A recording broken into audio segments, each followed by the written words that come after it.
and welcome to another Valorant tips and tricks video. Today we'll be looking at our second map on how to attack a certain map series, I guess. And today we're talking about Bind. Same is true for what we did yesterday, where we looked at Ascent, where if you haven't seen that video, go and check it out, because you can learn how to attack on Ascent. We're going to do the same thing for Bind. We are going to not necessarily talk about specific agents and things that you can do with those certain agents. We're just going to talk about the map itself and, just some general things about the map that you might want to think about when you are trying to attack on the map Bind.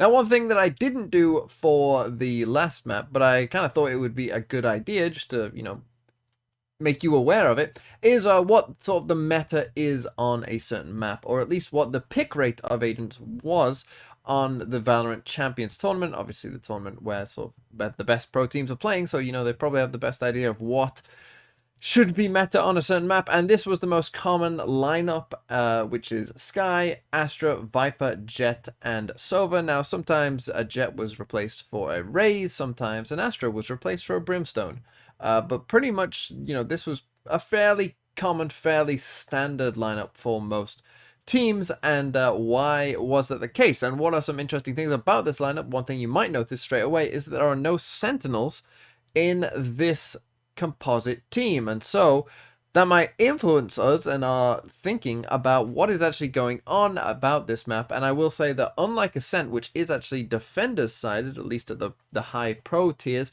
Bind is actually a 50-50 map. Most of the maps now are kind of in this 50-50 range, as as the meta sort of becomes stable on a certain map, and this is no exception. Bind is about a 50-50 for attackers and defenders, but it mostly uses this comp that doesn't use any sentinels, which might tell you that maybe if you had like a more defensive lineup, it would actually be a bit defensive sided, and that's probably what I would guess most people experience in their ranked games. But with that said, let's take a look and do what we did for the last map, and that is looking at the different ways that attackers can start off with, and then the different choke points that they have to overcome. So obviously, on Bind, we can come here down Belong, we can head towards Hooker as the attacker, we can come towards A Short, I guess from two directions, and we can go towards Shower as the attacking side. And then the choke points on this map, well, we have one here in Garden, of course, that the defenders will often defend. We have the Hooker window, of course, we have this tiny little one here by A Short, and of course the shower entrance as well. And you could also argue that there is a bit of a choke point here as well, getting into Hooker in the first place.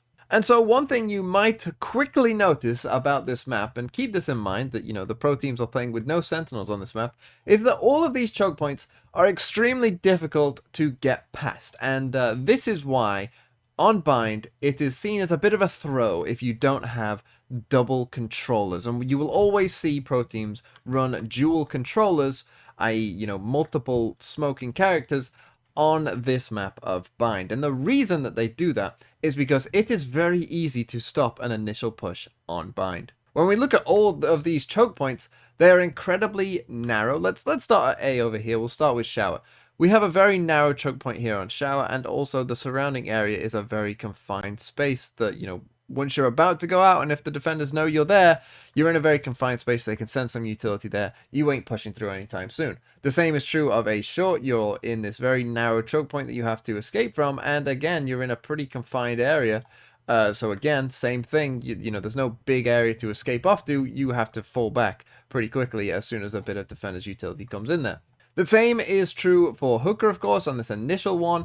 You have to manage to get in this tiny little choke point here, and then again, you're in a pretty confined space to fall back. So again, you need to fall back pretty far if a bit of utility comes in there. And then once you get to the ledge, of course, this is a ledge, and anytime you drop down off a ledge, that's always a disadvantage because, whilst you're in the midair, you can't really shoot with any accuracy, and, you're always going to make a noise when you land as well. So this is always anytime there's a ledge in the game is going to be a pretty big disadvantage for the attackers in general.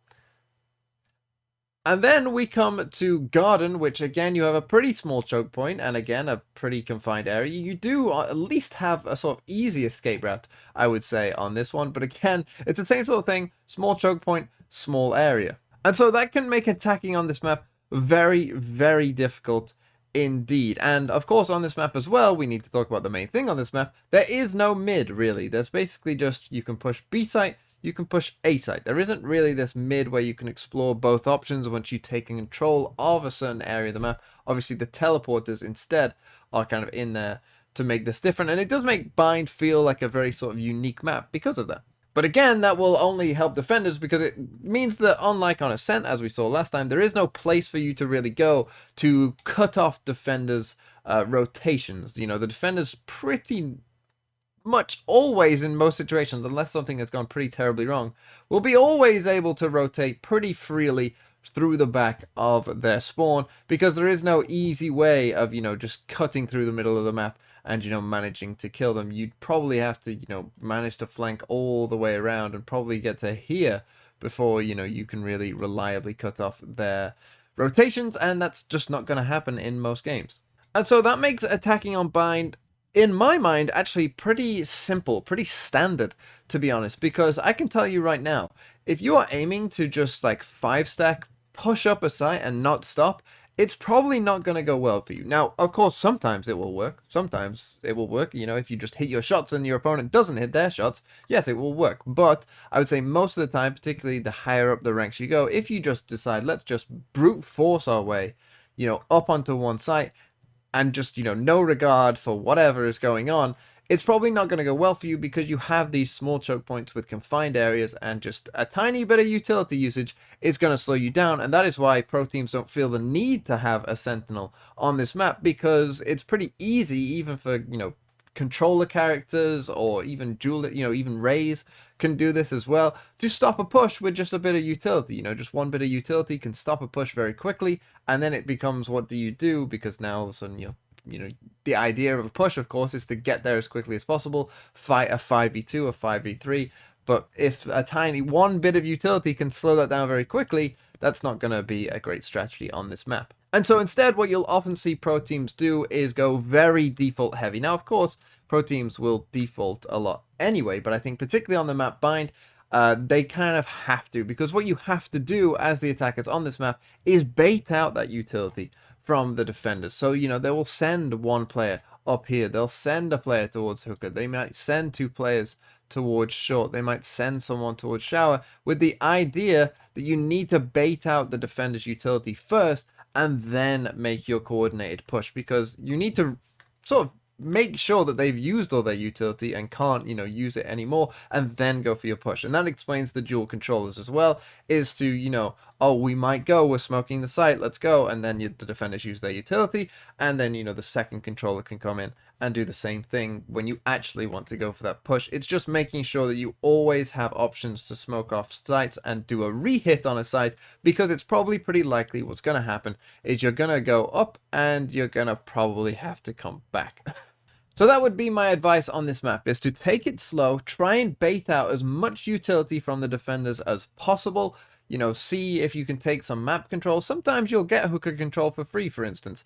Sometimes you won't. You know, those are the kind of things that you want to be seeing if you can get away with it. Because if you can, you know, just find your way into hooker for free, that's very good. You know, that's a nice bit of space that you've taken, and it will be very fruitful for you. And also, another important thing is, if you can cut the defenders' rotations off to only being through their spawn, this is a pretty long rotation. You know, it's not the fastest rotation in the game, and so that will help you as well. And so that is what I would recommend. But I do just want to quickly talk about the gimmick on this map, which of course is the teleporters. I don't think we've really ever seen anyone utilize them to their full potential. There's obviously a lot of tricks and mind games you could kind of do. I guess maybe pro teams see it as kind of gimmicky to do that. I'm kind of interested to see if a team could ever really make a teleport heavy strategy work.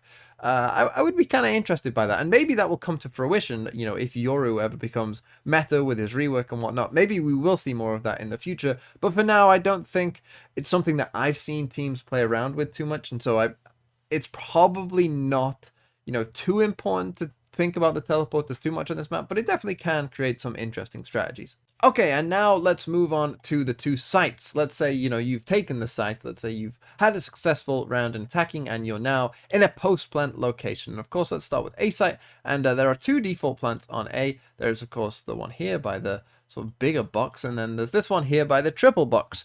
And this one on triple box is a plant that I've never really loved, not at least for sort of a, you know, many numbers situation. If you're in a 1v1, 2v2, then it's fine. But my problem with this plant is that there's really not many places you can play. You can play sort of on this ledge here. You can play in shower, of course.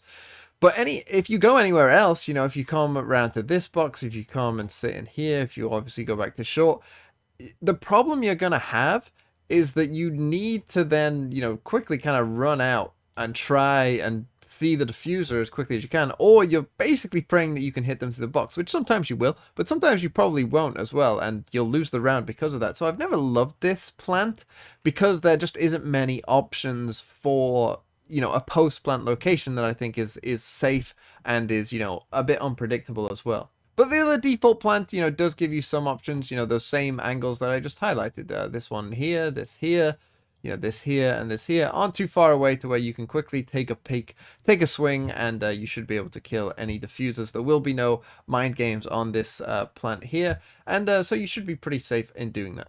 And one thing we should note about A site, of course, is that if we have, you know, made this initial push here, you know, we've got through this little choke point and we've made this push through, what will often then happen is this area of the map becomes very important. If you can control U-Haul and lamps here, that will probably win you the round on its own, because if the defenders are, you know, having to retake this part of the map first, you know, you're gonna have a good chance at least killing one, maybe even two. And so, you know, if you can take that part of the map, you know, because if you can take this part of the map, there's probably not too much stopping you from maybe even sneaking around here. You know, you'd have to think about the timing and what exactly is going on, but it's very possible you could even get even more aggressive and take even more space. And so this is going to be a key battleground when you are trying to take a site. And so overall, I would say that A is a pretty forgiving site for attackers. I think that it's not too bad once you've got past the tiny choke points.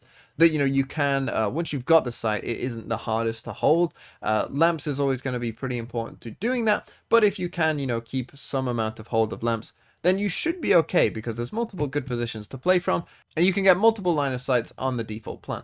So let's move on to B site, and again, let's assume that, you know, you've taken quite a bit of control over B site. Again, similar kind of thing, where to the left side of the site, there's going to be a bit of a battleground.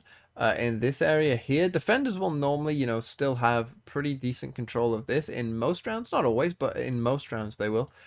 So, you know, they are going to be given a bit more space, and I do think that this site is a bit more defenders, you know, centric, I would say, overall, and a bit easier for the defenders on the post plant because they are given this space quite often for free. And also some of the plants aren't great. Really, you can only really plant, you know, in fact, you can plant on the other side as well. You kind of just plant in this front area here. That's really your only good plant, obviously, unless you have full CT control, I guess.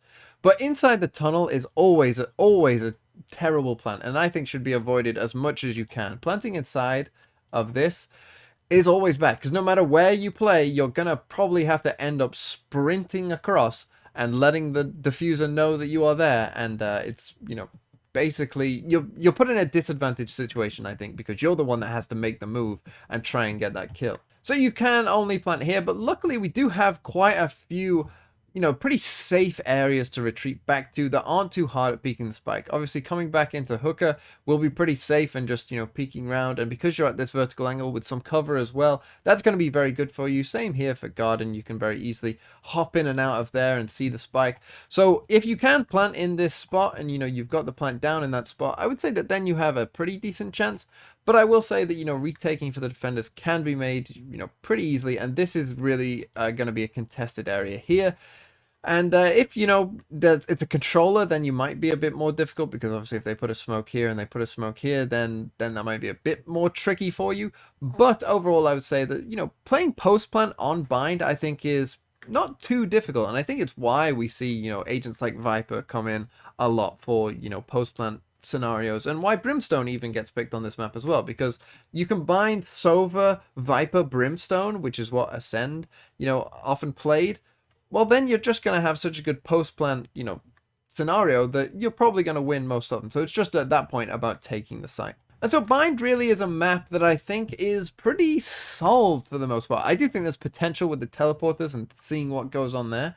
But I think for the most part, what you want to be doing on Bind is playing a default heavy strategy that aims to get the spike down in a pretty safe location and then just play post plant basically, and just try and do that as often as you can. Getting the spike down, I think in bind will often lead you to be pretty successful. It's just managing to get that spike down that you really need to do, and basically it just comes down to trying to get past these choke points. That's what matters for the defenders, and that is what will matter for you as well, and that's probably the most important point of this map.